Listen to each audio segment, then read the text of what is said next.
Hi friends, ஒரே மாதிரி இட்லி சாப்பிட்டு எல்லா டைமும் போர் அடிச்சிச்சுங்க. ஸோ டிஃப்ரெண்ட்டாக ஏதாச்சும் ஒரு இட்லி சாப்பிட்ணும், ஆனால் ஹெல்த்தியாகவும் இருக்கணும். ஸோ என்ன இட்லி செய்யலான்னு பார்க்கலாம் போது எனக்கு வந்துட்டு சம்பா கோதுமை ரவை இருந்துச்சு வீட்டில். ஸோ அதை வச்சு ஒரு இட்லி செய்யலாமா, வாங்க எப்படின்னு பார்க்கலாம். அதுக்கு வந்து எனக்கு 2 கிளாஸ் ரவை போதும். ஸோ 2 கிளாஸ் ரவையில் எனக்கு 8 9 இட்லி வந்துச்சு. அதுவே ரொம்ப அதிகமாக இருந்துச்சு.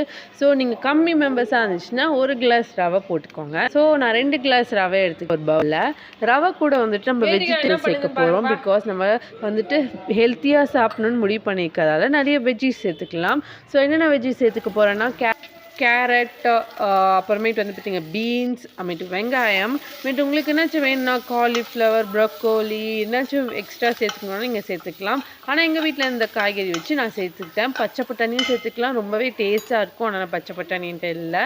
ஸோ அதுக்கு நான் தாளிச்சிக்க போகிறேன். கொஞ்சமாக தேங்காய் எண்ணெய் விட்டுக்கிட்டு அதில் கடுகு, சீரகம், உளுந்த பயிறு போட்டுக்கிட்டு வேணா நீங்கள் கடலைப்பயிறு கூட யூஸ் பண்ணிக்கலாம், இன்னும் கொஞ்சம் எம்மியாகவும் இருக்கும்.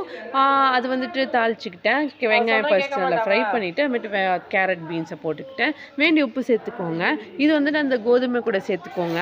அதுக்கு 2 கிளாஸ் ரவைக்கு நான் 1 கிளாஸ் வந்துட்டு தயிர் ஊற்றிக்கிட்டேன். தயிர் நான் நல்லா பீட் பண்ணி ஊற்றிக்கோங்க. அந்த தயிரும் போட்டு நல்லா மிக்ஸ் பண்ணி ஒரு 10 to 15 மினிட்ஸ் நல்லா மாவை ஊற விட்ருங்க.